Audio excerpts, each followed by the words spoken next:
See, I was going to count. RISC was 1, Transmeta is 2. Didn't quite make it at Intel, so this will be 3. So we'll see. Well, we changed Intel and AMD all to low power x86. But anyway, let me get to today's topic here. So hi, I'm Dave Ditzel. I'm going to talk today about 3D chip stacking, but in particular, the single most important thing about 3D chip stacking, which we need to do, which is low cost. And we're going to do that with wireless communications. So before I get started, one thing I really want to do is give a lot of the credit here. I didn't invent a lot of this stuff. Most of the work here is done by Professor Tadahiro Kuroda of Keio University. He spent the last 10 years perfecting this kind of wireless communication.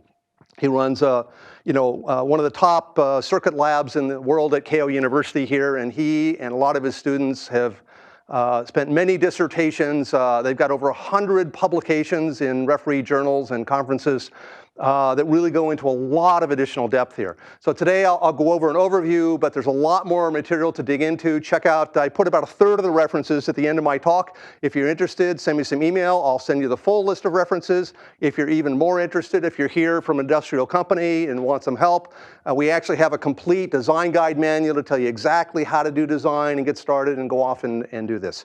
And really what we're all about at ThruChip is just trying to teach the world how to go off and do this. As Andy said, I think there's a revolution that's potential here, but you've got to teach people enough to make it happen. And so we have this small company called ThruChip. We're trying to go out and teach the world, and it's actually pretty simple. So we expect to teach people once, and they can go off on their own, and hopefully the world will be different in a few years. So let me talk about wireless 3D stacking.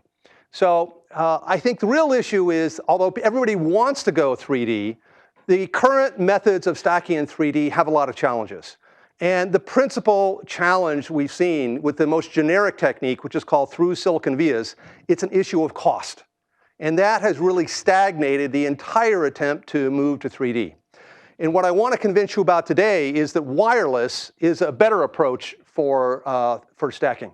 It's going to be lower cost, lower power, it'll be higher bandwidth, and it's much less costly if we don't actually have to drill holes in each chip to create a vertical metal track between the bottom and the top. If we just stack chips on top of each other and communicate wirelessly, that would be really nice. Now, often people ask, well, what's the cost increase to use this great new technology?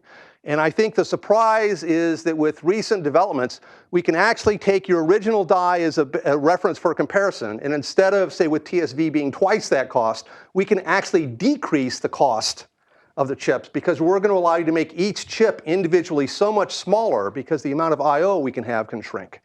So we can actually have finally a cost reduction, which I think is going to be the key enabler for why 3D can now finally take off. Now, these cost reductions are possible because of a number of synergistic events here. One that I'll talk to you a little bit about is some fairly recent advances in wafer thinning. Wafer thinning is fairly common these days, but people have learned how to get, there's another order of magnitude coming most people aren't expecting here. Then we use wireless data communication for stacked die, and we have what's really extremely new here.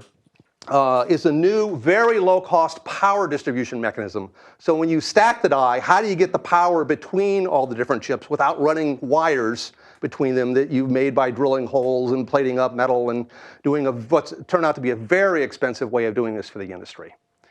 So let's talk a little bit about the current methods to give you some perspective here and some of the challenges. So most of you today are probably walking around with stacked silicon. It's in your phones. Anybody who's got a solid-state disk or you have any kind of flash memory, undoubtedly those flash memory chips are stacked, they're thinned, and they're put together with wire bonds. And so here you can see a picture of 16 32 gigabit NAND chips put down in a nice layer of wire bonding. Now, wire bonding provides an interesting challenge in that you can typically only get to one edge of the die. And so what they do, there's a little diagram off to the right here. You can see they use what we call staircase stepping. And the little gold there is meant to be the little wire bonds. So you kind of go up one side of the stairs until mechanically you just can't go anymore.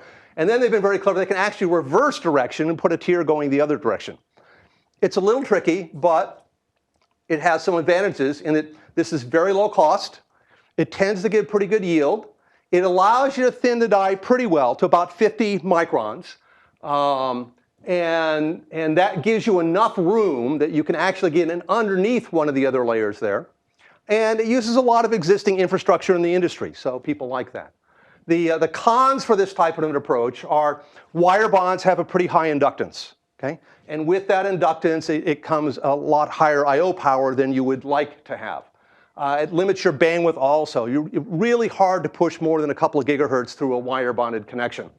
And there's some constraints with the staircase stacking here. You kind of have a limited number of bond wires, and if you happen to do in memories, it works out. Sometimes it's very pretty. I love this particular picture. Here's a very beautiful set of wire bonded wires, and it's just incredible how tightly the machines can stitch these little wires on top of these chips. However, if you have a slightly different problem than stacking NAND flash chips, sometimes it's not always so pretty. And you can see for a variety of different kinds of uses we might want to do here, you don't want to end up with this kind of a rat's nest. This can be extremely expensive. This is not where you want to go with the industry. So people have contemplated a different approach here, something that's called through silicon vias. And it's like more or less what it sounds. You make a via through the silicon itself by drilling a hole, or you'll etch a hole, and then you'll plate up a piece of metal here, and with about a 10-to-1 aspect ratio here, about 5 microns in diameter, about 50 microns deep. And so still, it's kind of about that same 50 micron thinness for a wafer. Normally, wafers start out about 700 microns, right? So even to do this, you've got to thin the wafers down pretty small. And it has some nice advantages, right? You can reduce your I/O power compared to wire bonding by about a factor of 10. And you can have thousands of I/O, right? Now, that's great, but it's got some disadvantages too. And with all the enthusiasm engineers have had, now that people have spent, it costs maybe $100 million for a fab to add this process to an existing digital logic technology here, they've got to get that to be paid for by somebody, right? And so what people are finding is after you go through, you use the special process that supports DSV, you stack your chips, you deal with your yield issues here. People are finding that the net cost compared to the original die is about maybe 1.4 to 2x over the bare die. And that's just a non-starter for a lot of people in this industry. If you go around and you're building chips for cell phones or tablets and you want to advertise a new feature, the reaction you'll tend to get out there is people always want some technological advantage, but they're only willing to pay maybe about 5% more maximum for it. And they really want a cost reduction, right? Anything more than about 5%, it just is limited to extreme usage cases that aren't high volume here. Then, of course, we have to have a new CMOS process for this. And even if you put it in the process, the TSV version of, let's say, the next 14 nanometer process may come several months to a year after the first technology comes without the TSV process, right? So it gives you time delays. You get yield reductions from the solder bumps you have to put on. It's very disruptive to your layout. You have to essentially take what's a nice layout, right, and then sort of start to drill holes. And you can't put a transistor any place there's a hole. And in fact, you have to actually stay away from the hole. There's a thing called a keep out zone, KOZ here, right? Because the mechanical stress of this little tower inside affects the devices so much that you've got to get them far enough away as to not create a problem. So again, lots of things you have to worry about here. Like the effects on the nearby transistors from the stack. So people have done lots of things here, and you'll see, I'll show you some examples more about people doing DRAM. At the top here's an example of 4 DRAM that are stacked on a base logic die, and they use the TSVs in the middle and with little micro solder bumps in between. We think this is just the wrong solution. Now, when I was in graduate school in computer science, I was taught the principle of divide and conquer. If you have a really hard problem, cut it into two simpler problems, each of which can be solved maybe with different mechanisms. And that's what we'd like to propose here as the key to getting to lower cost. We want to separate out the notion of data communication from the issue of power distribution. TSV, remember, trying to put a wire there, trying to solve all problems with that single solution here. Now, if we do that, we can, for data communication, there's something really simple we can use. We can use wireless near-field inductive coupling. And I'll spend many slides going through showing you exactly how that works. But the nice advantage of inductive coupling is it's just a standard digital circuit, right? So it scales with standard CMOS technology. You don't need a special process in order to get started. So it doesn't cost any more, right? And it's a small number of transistors, so that the cost of actually building the little transmitter circuits is almost negligible, right? It can provide the best of class in terms of the inter-die power and the bandwidths that it can provide. And if we can use it to actually get smaller I/O between die than you can with regular chips, we can actually reduce the net cost of the system here. This is a fairly well understood technology. I'll show you some examples here. There have been a lot of test chips done. And again, as Moore's law improves, this technology gets better. And as wafers get thinner, it also becomes more attractive. And I'll show you that in a little bit. So with this separately solved problem of data communication, then we can turn to the issue of power connection. And there's a variety of solutions that can be used and have been used in the test chip so far. You can, in fact, wire bond with this technique. Okay? But you would only need to wire bond the power. So you could have very high communication bandwidth, let's say in a stack of flash memories, and you could stack, suppose you wanted to stack 128 chips, right? The number of wire bonds you need for power you could probably handle, but you could never handle doing the data as well as the power that way. Okay? So that's something that exists today you can use. You can use tape automated bonding. It's low cost and it's high volume production today. You can use what's called a redistribution layer if you want the chips to be perfectly aligned on top of each other rather than the staircase stacking. You combine that with something called fan-out wafer level packaging, and people have tried that, and that's lower cost than TSV. And in fact, you could even use TSVs for distributing power. As you stack a lot of chips, TSVs slow down because you keep adding more capacitance. So if somebody can say, oh, I can get the cost of TSV down. You go, really great. Oh, I'll use that for power, and I'll use this for data, right? But there's a brand new idea that's come out. I only saw it at the beginning of this year, invented by Professor Kuroda again. He realized that with some of the advances in wafer thinning, there's a new technique we call highly doped silicon vias.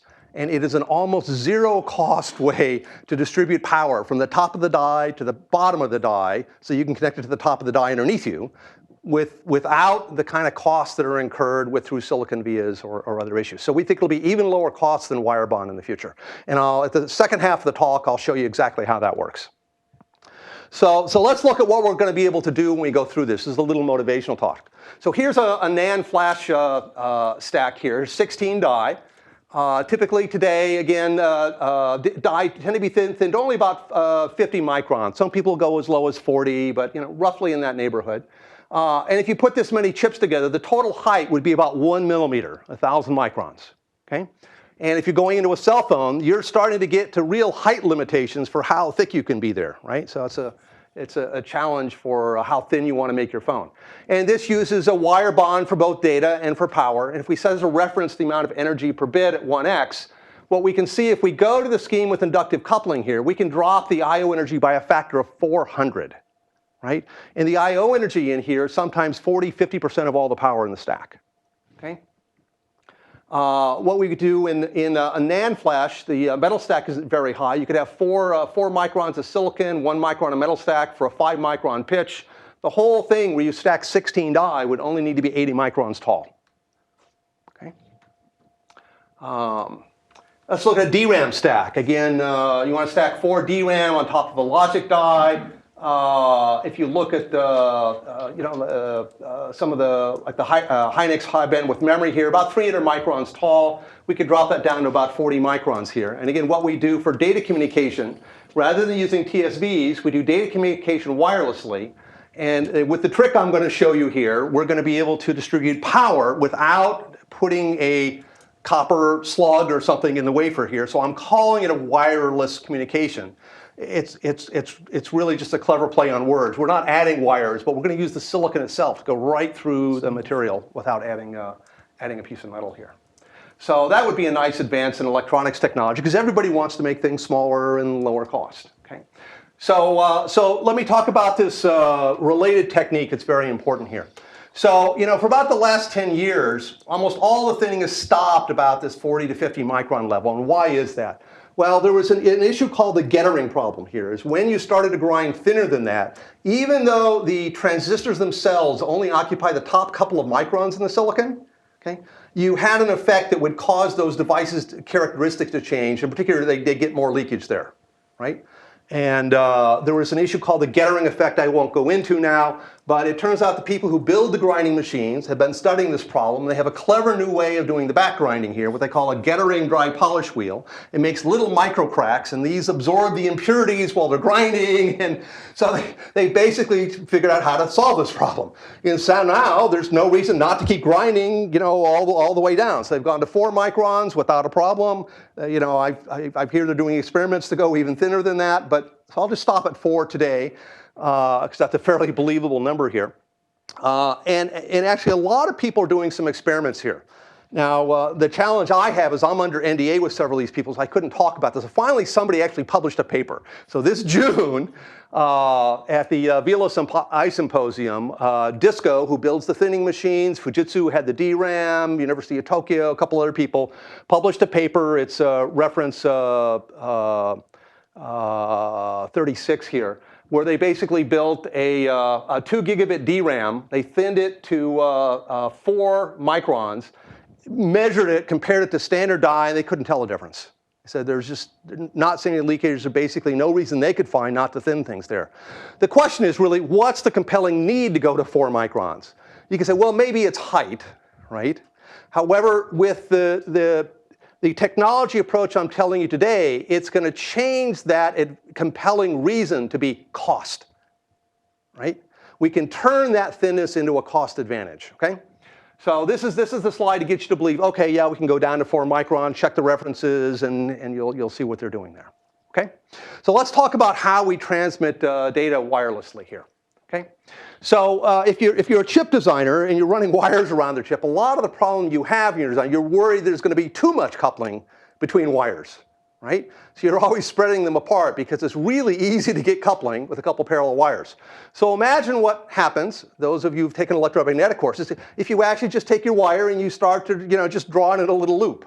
You do a little loop with just a couple of turns. That magnetic field gets extremely strong. And what we're going to do is to turn that coupling into an advantage for making a little transmitter and receiver, right? Because that coupling, it really is pretty good. So we just make a couple of turns in standard metal layers, okay? The coil diameter you need can be pretty small, but it's really related to how far you want to go, okay? And typically you can go a distance that's about 1/3 as much as the diameter of your coil is. That's a simple rule of thumb, right? You can play with it a little bit as you vary the transmit currents, but just keep that in mind as a rule of thumb for this talk today.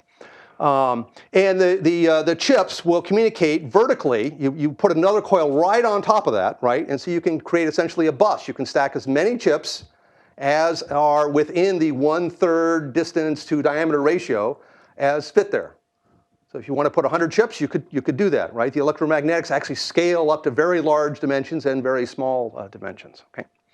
And if you want to use multiple coils, you can get more bandwidth. So exactly the same as you would do with a wire. You want more bandwidth than one wire, you make a 64-bit bus. Here you would put 64 sets of coils if you wanted to get 64 times the bandwidth one wire could do, okay? And again, the bandwidth will keep improving with Moore's law as the devices get better. And I'll show you some examples of bandwidth.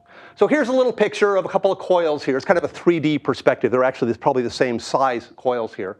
And what you can see, the relationship here is that the induced voltage is just a function of the coupling coefficient times the square root of the inductance of the transmitter coil and the receiver coil. Typically, they're the same inductance, right? Times the switching slew rate, the change in current over time, the dIdt, right? Very, very simple function. That dIdt is just controlled by the quality of the transistor you've got, right? The inductance L, that's just about the number of turns and diameter of your coil. Very simple to calculate that. And on the right-hand side here, you can see a picture of the electromagnetic field here. And on the bottom, this would be where the transmitter coil would be. And you can see as you go a vertical distance that if you were to place a coil at different spots, at about 1/3 of the distance here, you can induce very easily about 200 millivolts. If you go up to a full diameter distance, you only have about 65 millivolts. Okay? It's really a transformer. Yes, that's really what you do. It's just all transformer electromagnetics here, right? You know, we know from building things like SRAMs, hey, if I can get a good 200 millivolt signal out there, you know, that's very solid for modern digital electronics here. So we can induce this 200 millivolts in a receiver coil is kind of our goal. We can build very simple receivers to do that. And here's a picture of a standard transmitter and receiver here. So a transmitter coil, again, it's just a couple of turns in wire, you know, maybe 100 to 200 microns in diameter, and just a little inverter to drive it one way, and you drive it with the opposite polarity the other way. You're either driving the current one direction or you drive it the other direction. Okay, and you can see that when you change the direction of the current, whenever that DI/dt happens, you induce a little voltage pulse in the receiver coil. And on the receiver side, we just have a little cross-coupled latch, right? It gets a pulse enough to flip it the other direction, it just flips the other way, right? So whatever you put on the input will just track the output, and it does that about 7 equivalent logic gates later. So really very fast. Think of it just as a buffer on die. And in fact, with this technology, it may be faster to go up to the chip above you than it would be to go over to, let's say, the next multiprocessor core or to your floating point unit or something else. So this can radically change how we think about things like processor design or electronics here. If it's quicker to go up to the die above us than to make some giant die and go side to side. The bandwidths are pretty good, well over 40 gigabits per second per coil with a standard digital CMOS. The energy is about the same as about 80 equivalent NAND gates, right? So really nothing out of the notion. We got a 3 billion transistor processor core these days, right? So here's an example, just so you can kind of get a better feel for how this fits. So what we have here, we have 3 chips that are stacked on top of each other. You see the edges of the chips here. And power and test signals are brought out with wire bonds. And they're set up here so you can see the individual coils in the top here. And so we blow one up so you can see it here, right? And the individual transistors that drive it, there's a little tiny portion here, almost invisible, right? And so a coil that might be 100 to 200 microns in diameter here. For the transmitter, you just run 4 turns of standard metal that way. For the receiver, 4 more turns, and that's now a transceiver. Right? And just treat it like a bus, right? In a bus, you've got to have a protocol. Only one guy gets to drive at a time. You just kind of work that out with your own protocol. Okay. So let's talk about bandwidths for a little bit here. So bandwidths are a function of communication distance. It's a function of the diameter of the coil, because that'll change the resonant frequency of the coil. And we tend to talk about the usable coil bandwidth. Right? Now, it may turn out that your transistors cannot drive at that full bandwidth, right? And the resonant coil frequency is higher, but there are clever circuit techniques to get more utilization out of that coil bandwidth. So a DRAM transistor may not drive as much, but one of today's modern 10 to 20 nanometer digital logic families should be able to drive this pretty well. So let's look at an example. Suppose you wanted to stack 9 different chips. This would be common. You want to do an SoC plus 9 DRAM, or 4 DRAM and 4 flash chips, right? So the vertical distance you would want to go, if you had an 8 micron die pitch here, you'd have to talk 64 microns. It's the number of die in the stack minus 1, because one of the chips you don't have to go through. It starts at the top layer, right?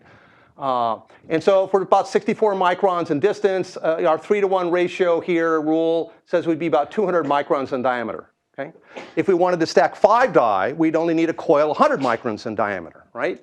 So with the 64 microns we want to go, we can see that we could drive each coil pretty readily to about 28 gigabits per second.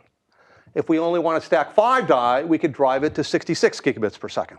So these are pretty high rates compared to anything you could drive through wire bond or even TSVs. A lot of the TSVs in DRAM, 1 gigabit per second is about all they can drive. Okay. Now, again, this is just a simple digital circuit. You had a question? Yeah. Does this essentially to allow you to broadcast the signal to all layers? All layers, yeah. You can have multiple receivers, sure. Sure. Anything within that distance range you can transmit at those bandwidths. Yeah.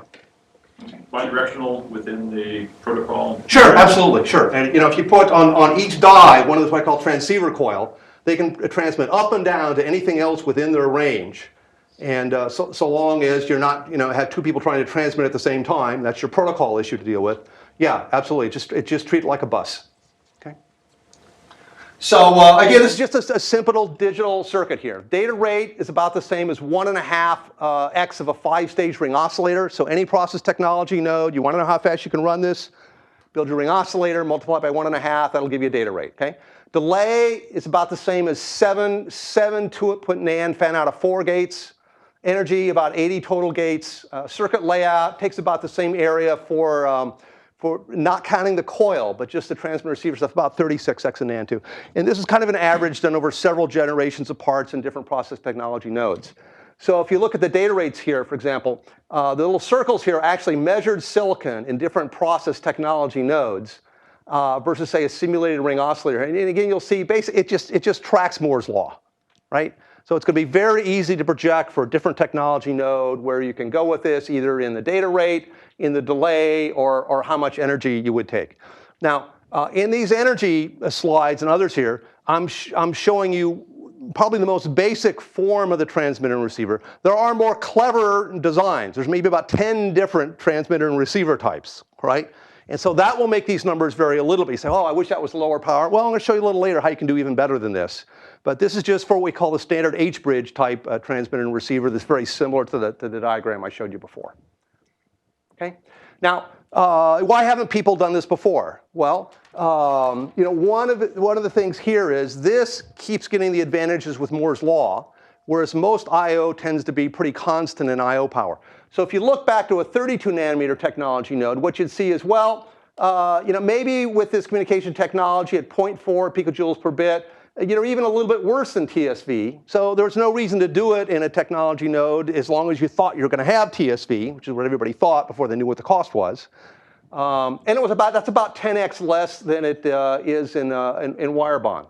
But as you notice, as you go forward in technology, you accrue the advantages of Moore's law every generation, where both TSV and wire bond really don't scale much generation to generation because they're driving these external loads. And those capacitances stay about the same. If we want to do burst data transfers, other issues, our efficiencies actually get a little bit better. So in the bottom, there's an example. We'd have 9 chips talking to each other, 8 memory chips and 1 SoC. Again, with the TSV, as you know, the top is just 2 die talking to each other. But TSV, as you add more die, you get more capacitance every time you add an additional load. So the energy efficiency isn't as good. So what we're seeing is by the time we get to 11 nanometer, which is about what you'd be doing if you were starting a design today, right? The energy using this ThruChip interconnect coupling would be about 450 times lower energy than a wire bond, maybe about 36 times lower than TSV. So again, this is going to start to gain in advantages every year with the technology advantages here. So again, this is why I think this will become much more interesting with time. For those of you who want to go through the details, I put in a slide here on scaling technology. We scale both with the device, and there's also a constant magnetic field scaling. It's probably too fine a detail to read on these slides, so I'll skip this and give you that as a homework assignment. If you want to look at how things stack, how does this compare to TSVs? Again, the challenge if you use a through silicon via is every time you go to another chip, you add another capacitive load. You might need electrostatic discharge protection devices in here. Whereas with the TCI transmit receiver, once you set up so you can transmit the distance from the bottom to the top, really doesn't matter how many receivers you've got, right? And so if I'm on a cell phone, it doesn't matter how many you brought a cell phone into the room. This transmitter won't take more power, right? So TCI's transmission power is roughly constant as you go along. There's a little more energy for the additional receivers, but again, characteristics are overall much nicer. The unused loops, though, they present some load. A little bit. You do have to account for some of that. It's pretty tiny, I think, particularly You did your simulations? Because I predict them they will be larger than you think. Yeah, so I'm going to answer that by saying, yes, Professor Kuro's PhD students have done this, and I don't know the answer to that question. Nice point. Yeah, so we can get that if you're interested. We can find out that. But basically, that's taken into account in the design. There's a design guide that says, here's how much you have to adjust depending on what you're going through, how many layers, if you're crossing metal, if you have a large eddy currents in intervening things, you have to adjust a little bit. Typically, for going through other layers and other things, what I've seen to do is adjust the transmitter power by about 10%. And that seems to overcome a lot of this. So it's not a huge number. but they have some Let me guides. just make one comment, quick Yeah. comment. And since you go with, if you mentioned 60 gigabits, Yeah. what about 60 gigahertz? Ask the RF guys and they'll tell you this looks very different from an RF antenna design. Well, this is not an RF antenna. We're It is. modulating a magnetic Sure field. it is. Yeah. You just have harmonics on it that you have to deal with on top of that. Okay. It's broadband RF. Okay. Anyway, sorry. Okay. And just to give you a little feel for things, one of the things about having a magnetic field is that with near field communication, you know, the field drops off as the cube of the distance, right? So it drops off much faster than typical electromagnetic far field radiation that would be kind of a 1/x decay. So, you know, we want to say, well, how close can we put the coils? What can we do here? There's some conventional spacing rules here. And you can see, as you change the channel pitch and ratios here, you can kind of adjust your signal to noise ratio. But we've developed some kind of guidelines here. I'll just show you one example here. What we found is if you leave one diameter's worth of spacing in between your coil and arrange kind of in this step pattern, that tends to be enough that you don't have any crosstalk. Okay. Now again, it depends what you're going through, a couple other issues here. And in June this year, Professor Kuroda published a paper showing how you could actually get 4 times this density by doing what he calls an overlap coil technique. What they do is they take advantage of the fact that the bandwidth on the coil is so much higher, and you can actually ping that coil 4 times in a single clock period by using a quadrature clocking scheme. And so what they'll do is they'll only clock the chip according kind of these red squares. You're only clocking in a pattern that's going to do that.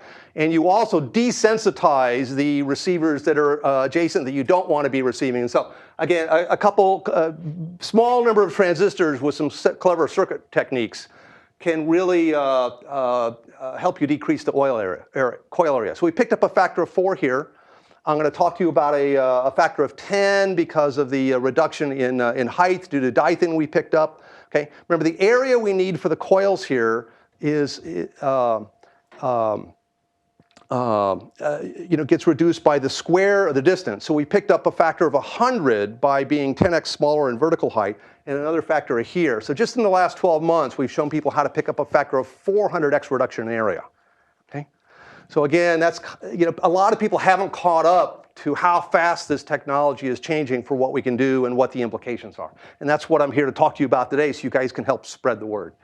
There's some other clever tricks for low power. Here's one I happen to personally like a lot. It's called a dual coil transmitter. And what they realized is, you know, again, all that matters really is the good pulse you can put in this coil. So if you actually tie VDD directly to an NFET tends to have the best current. So you can just use 2 different NFETs here. One coil you drive in one direction, one coil you drive in the other direction. And you can drop the supply down to about half of normal supply voltages here. You'll get the V squared reduction in power by using that, but you still keep the same slew rate here because you don't have a stacked PN combination. And so there was a paper published in 2011, and by far that was the best energy communication between die. At that point, it was 10 femtofarads per bit. I haven't checked the literature real recently, but I think that's probably still close to the record of what you could do. And in particular, I think this was done in a 65 nanometer process technology. So again, if you do this in a more modern process technology, I think this is likely to be the single lowest power, lowest energy way to communicate between die. You have the inductive capacitive. You didn't mention capacitive. Is that like everything with capacitors instead of inductors? Well, people do look at capacitive coupling. Yeah, we've done the guys have done a bunch of comparisons with that. But again, capacitive coupling you can only do face-to-face. So if you only have 2 die you want to communicate with, you can do face-to-face. But on the other hand, just put a solder bump in between, you could be done as well, right? So this is really meant for stacking more chips than you would tend to do with capacitive coupling. Capacitive coupling has other issues as well. You can, you know, it's just a standard digital technology. It's just standard metal works here. If you're routing, you can see here's some other IP block, and what we've done is to route the coil. You can see the coil here. It's in one metal using metal 4 and 6. and by using 2 different metal layers, you can run other tracks underneath it. So you can just often lay these coils right on top of other digital logic, and you don't really have any overhead for the coils. And as we mentioned before, the circuits to drive these are very tiny anyway. So the actual impact and overhead on your layout is pretty negligible. People ask about the reliability. Been a lot of reliability studies here. As best as can be measured in the lab, this is as reliable as a wire, right? It's got very small jitter. Some of your questions, I think, were about effects of eddy current and other things. So those things have been studied. There are full journal publications there. You can go take a look to see how they've accounted for those and what tests they've run on those. And a lot of questions about interference. Would this interfere with my cell phone if I had a radio chip? Other things here. So there have been a lot of electromagnetic experiments where you put it in a very high electromagnetic field with a horn, you try and disturb it.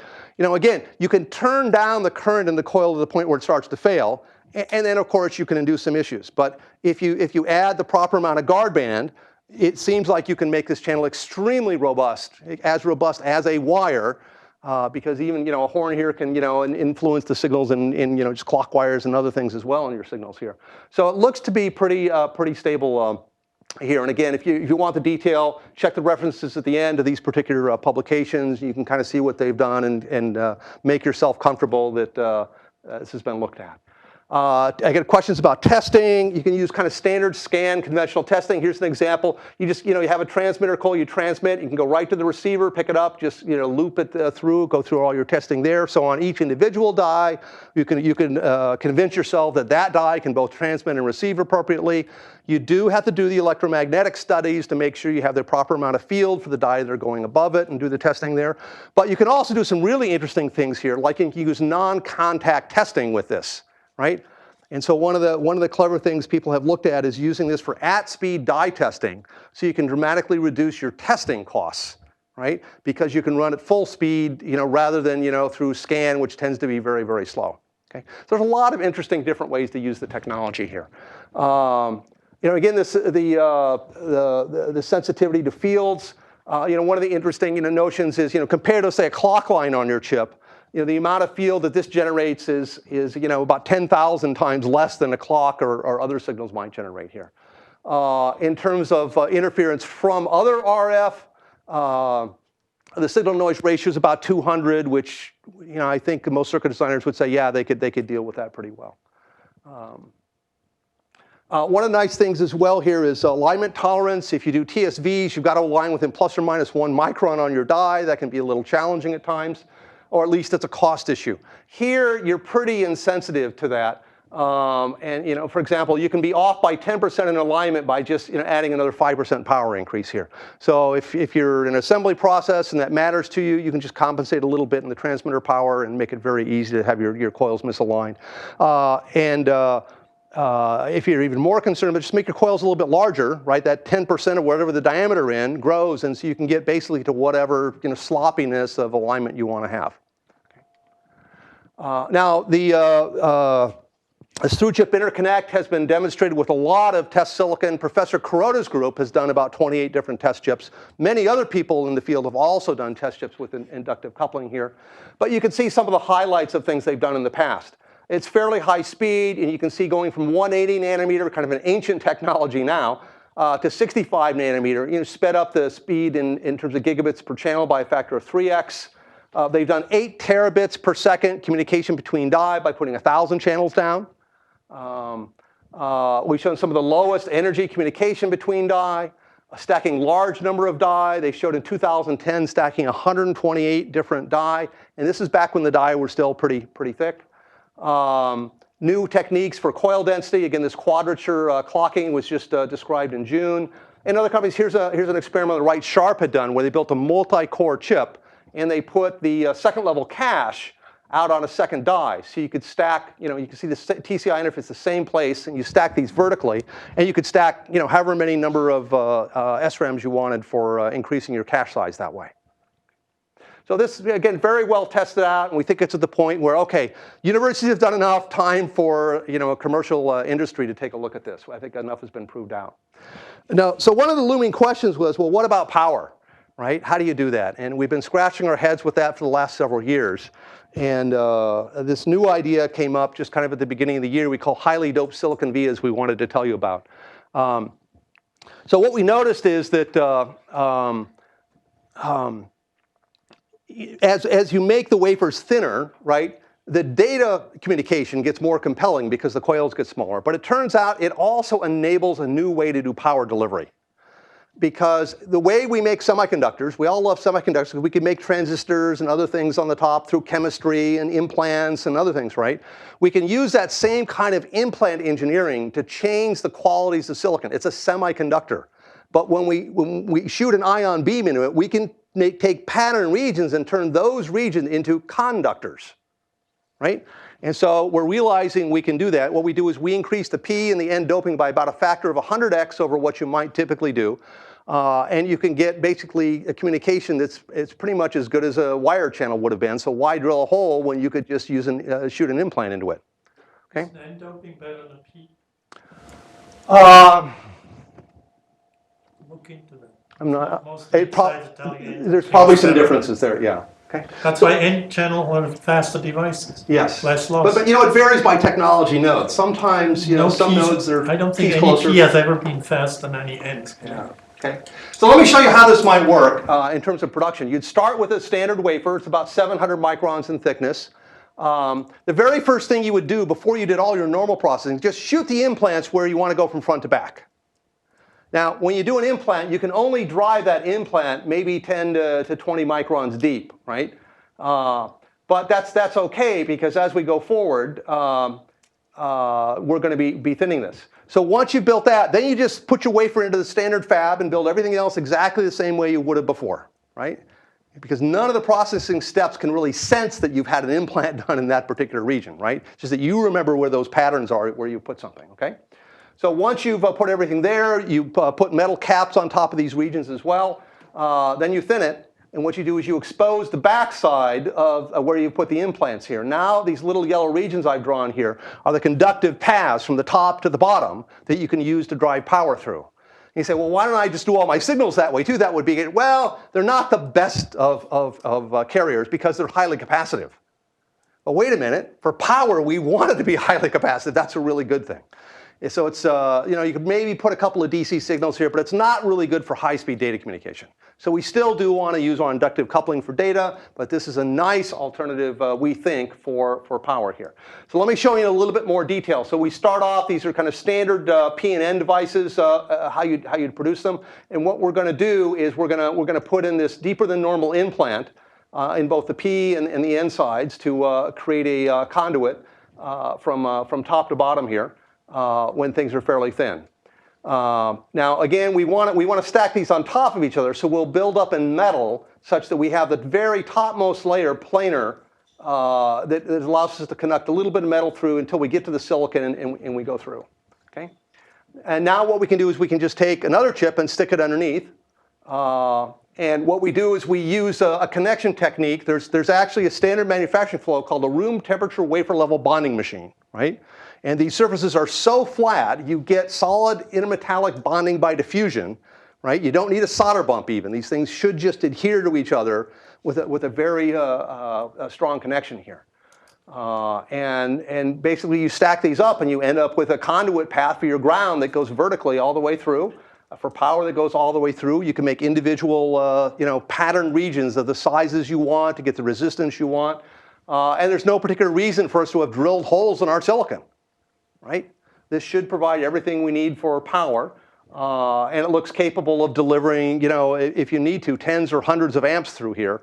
So you can design it to do that. Now, how much current can you carry? What are you doing? So here's a TCAD model of the resistance you can get. And we set as a target, well, you know, what would it take to get below 3 milliohms? 3 milliohms is about the resistance of a solder ball, right? So that's kind of as good as metal, right?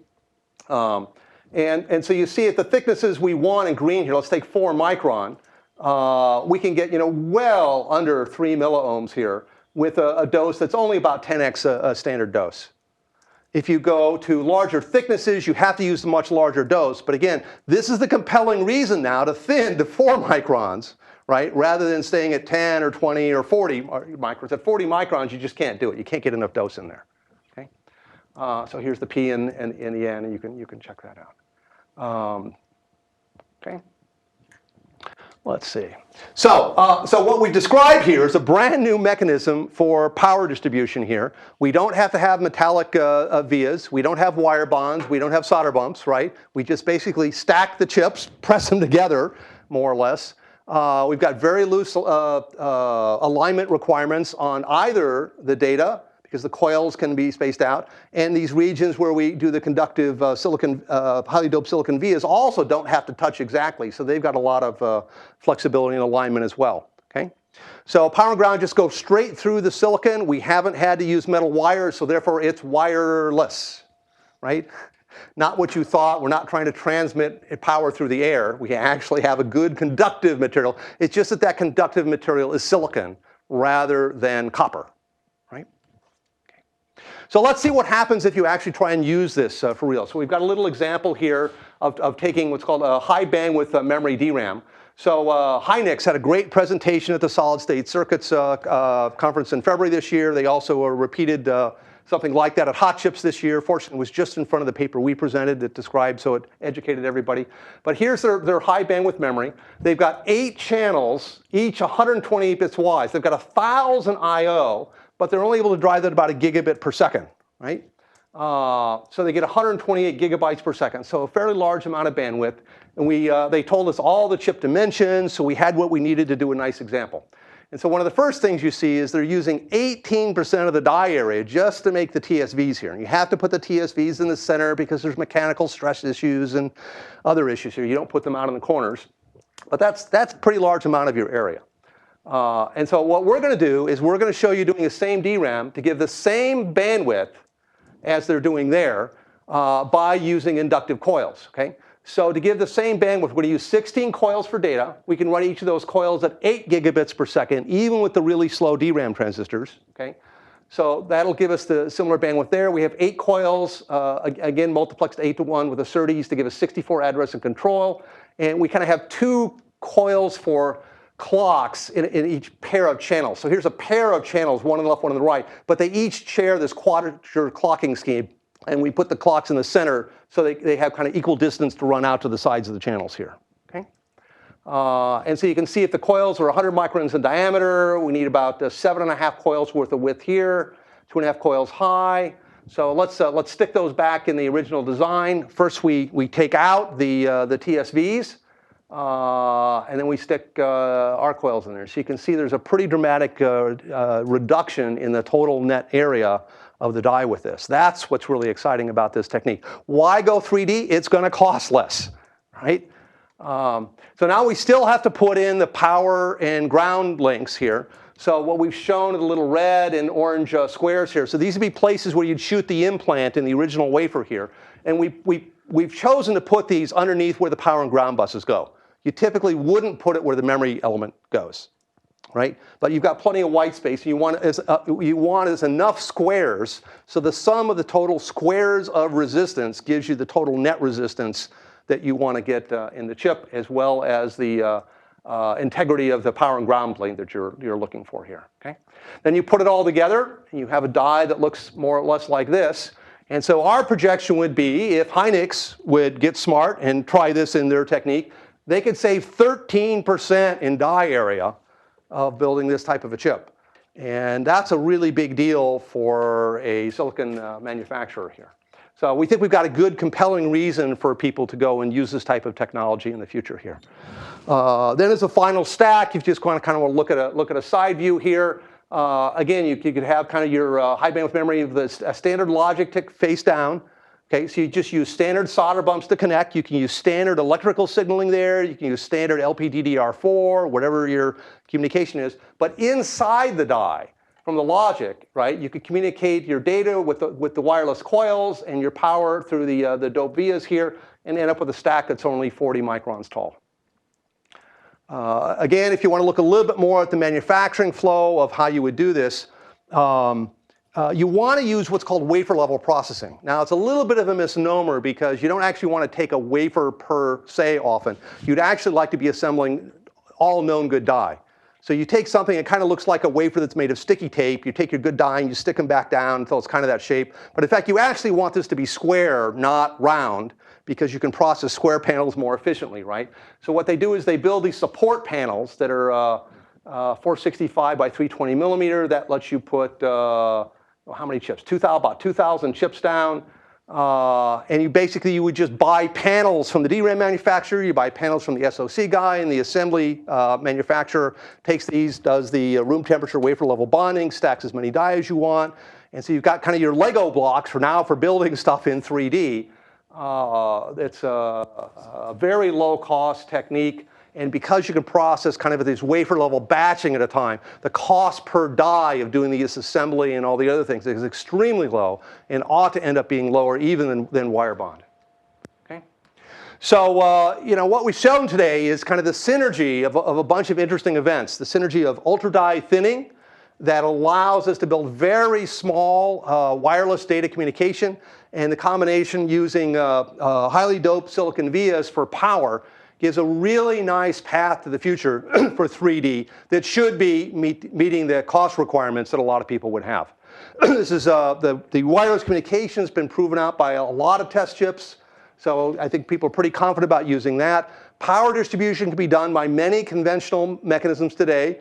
The highly doped vias haven't been shown yet, and there are probably still a couple material issues to be worked out there. But that's got to be worked out because everybody's got a slightly different flow. Each manufacturer will have to work on that. But what we're hoping is people can see the compelling advantages of combining these three different types of technologies together to give us a great solution for low power stacking. OK, that's it for the talk, and I'll take some questions.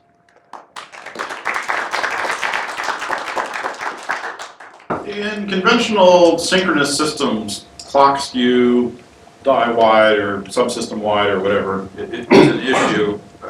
What are the clocking issues if you're trying to keep synchronous things synchronized on different layers? So there's, I think, kind of two issues. One is just getting the signals communicated vertically. Okay. And so people have shown multi-gigahertz clocking here for doing that. For example, in the scheme I showed you with the quadrature clocking, one chip, usually it would be the logic chip on the bottom because it's got the best transistors, better than DRAM. It would generate all the clocks and distribute them up to all the layers. Okay? So then the other guys don't have to generate those clocks, so it's easier because in a DRAM, your transistors may be about 5 times slower than on the logic chip, right? But they can use that to receive and use those clocks. Then you've got the clock distribution within a chip, and I don't think that's really that different than any other digital circuit. I mean, if you just view this as a digital circuit, when you come out of that cross-coupled latch, it's just another digital circuit, and you've got the same problems you had before. So I don't think it makes the problems terribly worse here, but it's not a magic solution that's going to solve your global clocking issues as well.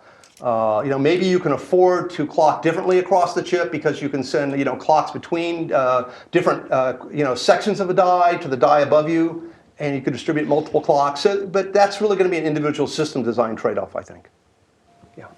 So could you comment on thermal issues of die stacking? Yeah. So the question is about thermal issues on die stacking, and absolutely you've got to get rid of the heat. Okay. So I guess my comment would be this technique does not make things worse. Okay. The advantage is a lot of the power, suppose you're stacking DRAM, maybe about 40% of the power of the DRAM chip is in the I/O. Okay. With these techniques, we believe you can make the I/O on that DRAM a factor of 100 lower. So you can use that to reduce the amount of heat being generated. Okay. So even with that, you still have to get the heat out.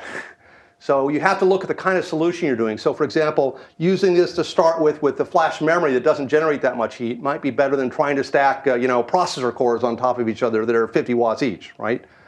But again, I think we make the problem easier rather than harder.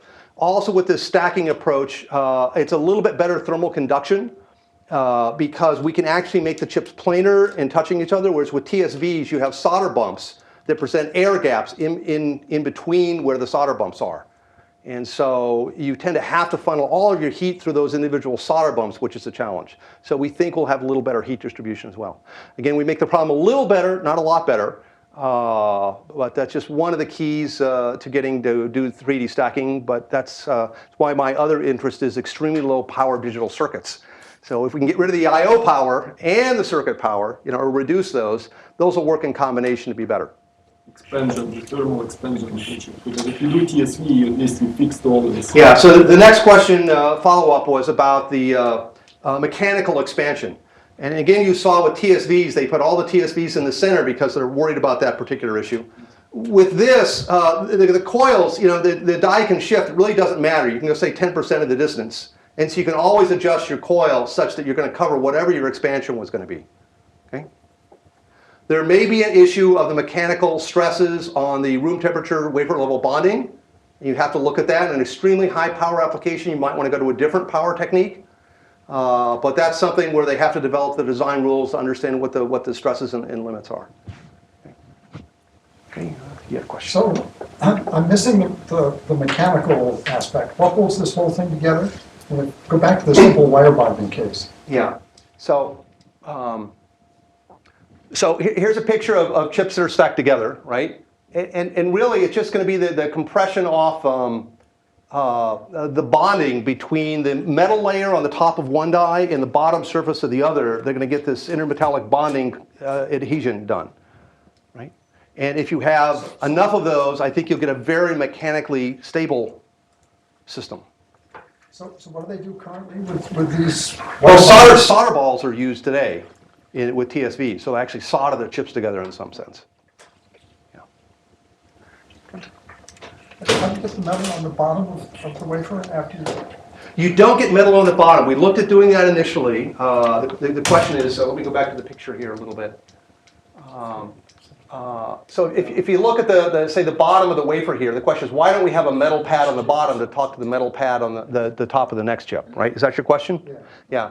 And so what we were told is, no, we didn't need to do that. They can do the polishing underneath on this side so good and so flat, it's just going to adhere to the other one when they push them together. So that's being proved out now. There are companies really excited about this who are building test chips, and they're all racing against each other to see who can get this working most quickly. So at this point, I'm going to say it looks like it'll work, but I don't have any proof to offer you. But what we hope to do in the next, maybe in about a year's time frame is maybe somebody will have some products out there to show you. So does the polished bottom of the chip stick to the oxide or whatever? Well, it sticks to the top clean metallic surface on the top of the electrode here. So I should put You have to open a via the same way you would be if you're going to put a solder bump or something else. You can't have oxidation on the top. Right, but if I need more mechanical stress, I can just find places and put a layer of metal there. Yeah, you could probably add mechanical stress, relief points. Yeah. Okay. For the temperature coefficient of expansion, of course, you have some real issues, as you said, with Right. TSVs. Do you have any issues with highly doped regions, or is that just completely negligible? Don't have any data on that yet. I think it's a question of how you design. If you only had a couple of regions that were small, then maybe a sufficient amount of force and expansion could get through this. There's probably going to have to be a design rule that says for a certain amount of pressure, you've got to have a certain amount of area to compensate to hold that.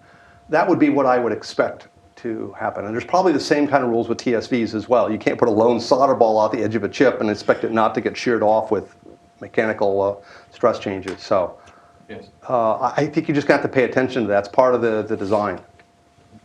Yeah. John? One happy accident is that power distribution is inherently redundant.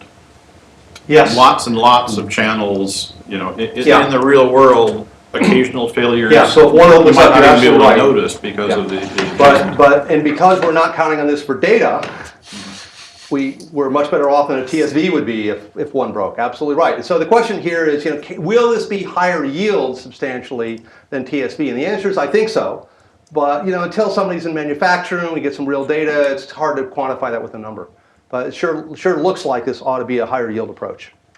Again, the real issue is about cost. That's what we're driving for. We think that's going to be the compelling reason why people will end up moving to this.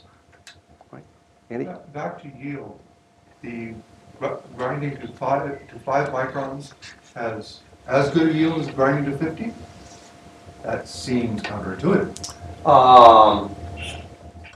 I think it's close enough would be what they would tell you, but you have to talk to the people doing this, and I don't have data on that. Yeah. And also the thermal stuff,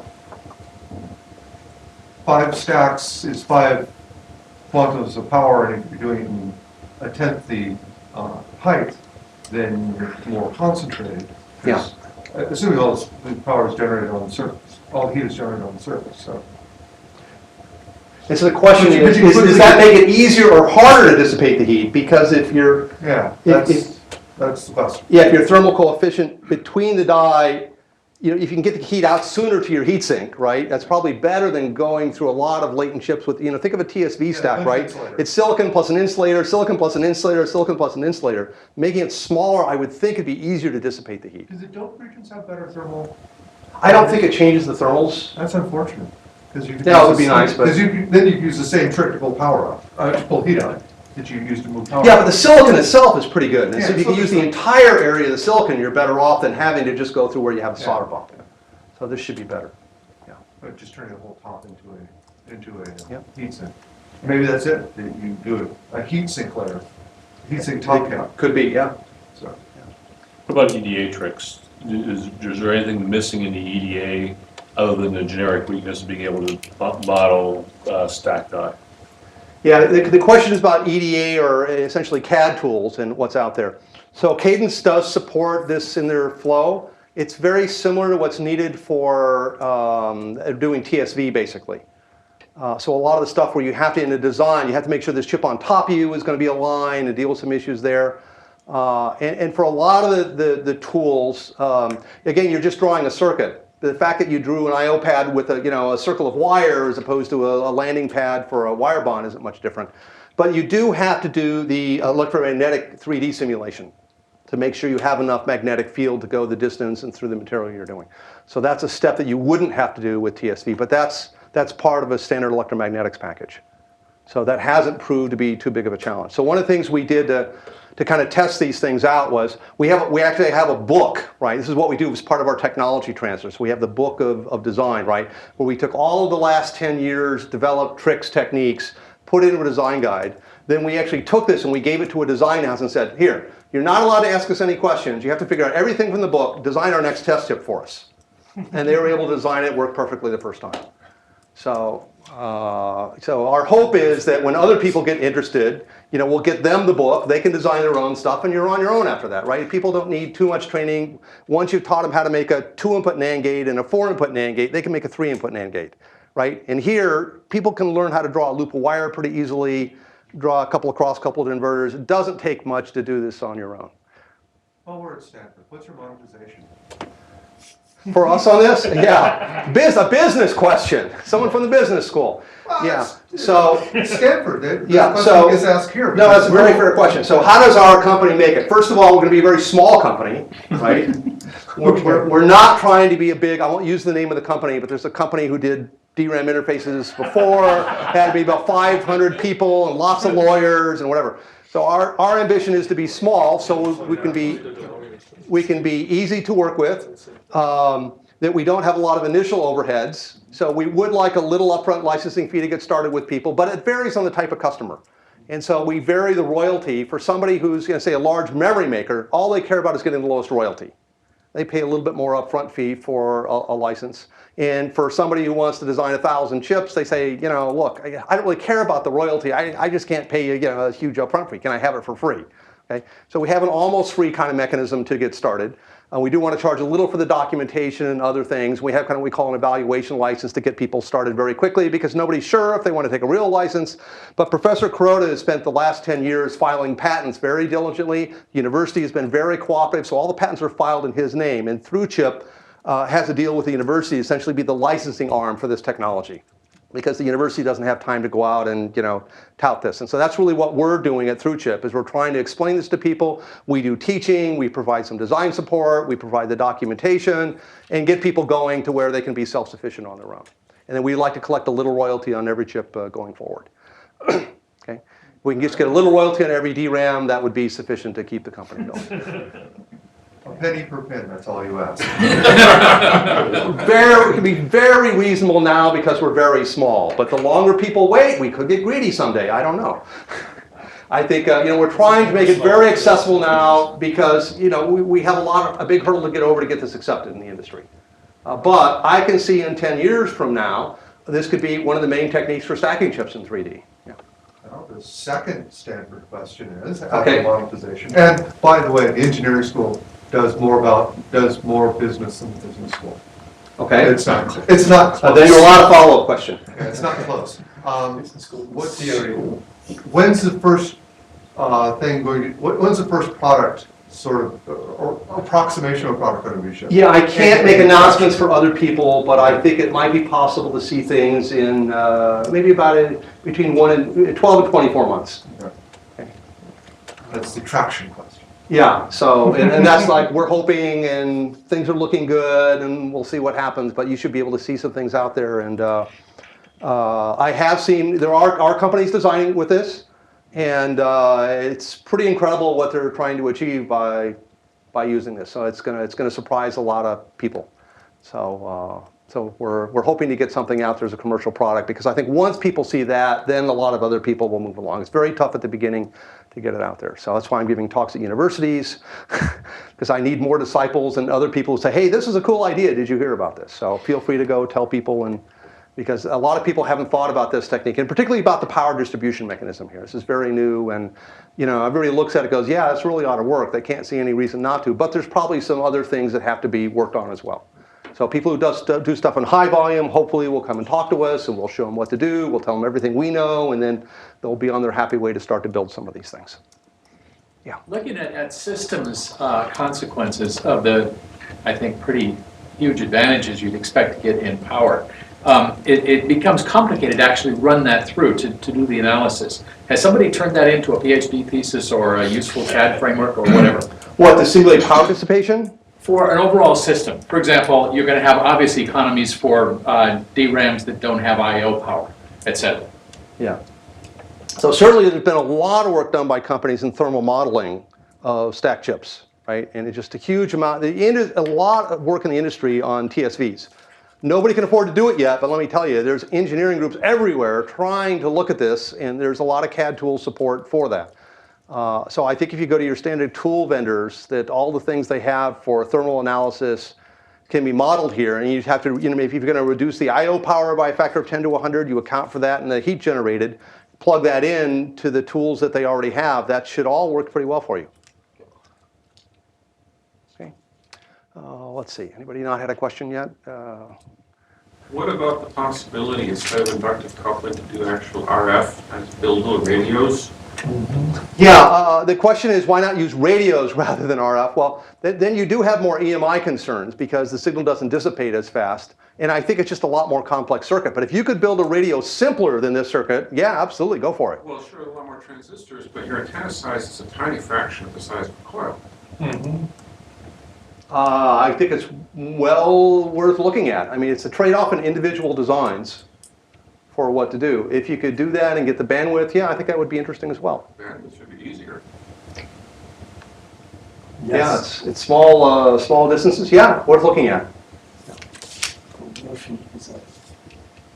You just happen to know a lot about Is there any radios. problem with having estimates? Because how so radio tools?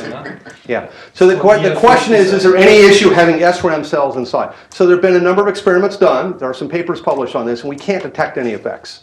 However, people who build memories are a very superstitious lot. And they tend not to like to do that. And in particular, DRAM and flash, like DRAM only has 2 layers of metal. Right? And so they tend to use those layers in the cell and nothing else. So if you had additional layers of metal, you could put coils on top of that, but without those extra layers of metal, it's tough. So then it turns really more into a cost issue, and people are kind of looking at that. And do you want to put it right over a sense amp? Well, maybe that's different than over a memory cell. And so people have a lot of emotional concerns about that. So in the example I showed here with the DRAM, I showed using dedicated area, just so we didn't have to answer that question, right? Because people are, wonder what will happen if you put it over that. What I predict will actually happen is that that people will build DRAM where they use dedicated area to start with. And then when they look at how much area reduction they could have if they put the coils on top of cells, right? They're going to do a cost trade-off of what it takes to, for example, add a third layer of metal on flash chips or DRAM chips. And I think you'll find that the area savings saves more money than what it costs you to add a third layer of metal. But people are going to resist process changes at the beginning. So they'll start with something that probably uses dedicated area, which is why having these small coils now is a benefit. And it's just a nervousness on part of the designers. So that's my projection for the future. Yeah. Back. So when you draw the coil uses just one layer of metal, right? No, you can use multiple layers of metal. In fact, we typically recommend you use 2 layers. One to draw your wires in X direction, one to go in the Y direction, right? So you can run wires underneath in parallel. And it doesn't really matter what layer you use. It's not terribly sensitive to that. It's not a high Q inductor. So any layer of interconnect that's available tends to be workable. So, but in your, for DRAM, that means you need to add 2 layers of metal, right? Not 1 layer of metal. Okay, there's a question of need versus availability. So if you're in a logic process with a lot of layers of metal, go ahead and use 2 layers, one X and one Y. If you're a DRAM guy, right, and you only have 2 layers of metal today, your choices are either to use dedicated area or you can add 1 layer of metal. You can make a coil in 1 layer, right? You don't have to have 2. Just saying, but if you want to superimpose your coil on top of other circuits, right, using 2 is often easier than 1 because then you can route wires through in the same X and Y directions. Okay. Hey, John? Thermal expansion per se isn't a problem. Materials behave quite predictably. I presume the issue is differences in thermal expansion, temperature gradients. Yeah. A cold circuit will start to heat from the bottom upward. Parts of the center chip, or the bottom chip, the logic parts that are running extra hard might heat up more quickly than the surrounding areas. And that leads to differences in expansion rates. I'm intrigued by the idea of having resistive heaters on intermediate layers. You know, preheat the areas that are about to get heated from below such that they behave in a, you know, when you first turn the thing on, start heating intermediate layers so the forward to see your design in the to- marketplace. I don't know. That's an interesting idea, John. I haven't thought about it. It wouldn't necessarily, you know, quadruple the chip demand because once the heat is uniform, once it's been running for a while and the whole stack has come to an equilibrium. Why not just do it with your boot process of just running extra logic? You program it for heat. Yeah, run the program in that corner of the chip, yeah. And it depends a lot on the individual design, right? You know, on microprocessors, that can tend to happen where you get more heat gradients. But in something like a DRAM, I think that it's going to be more evenly distributed and you get to kind of a common thermal temperature pretty quickly in the whole stack. So, yeah, this is part of the overall study you've got to do on thermals. Thermals, mechanical issues, stresses, these are all things you'd still have to pay attention to with any of these particular techniques. I think what we're really offering here is when you get done, your thing is low enough cost you can afford to make it. And with that, we hope we can enable a great new world of 3D. Okay. Cool. All right, I think we're out of time. Thanks very much. I'll hang around and answer more questions for anybody who wants to stay. Thank you.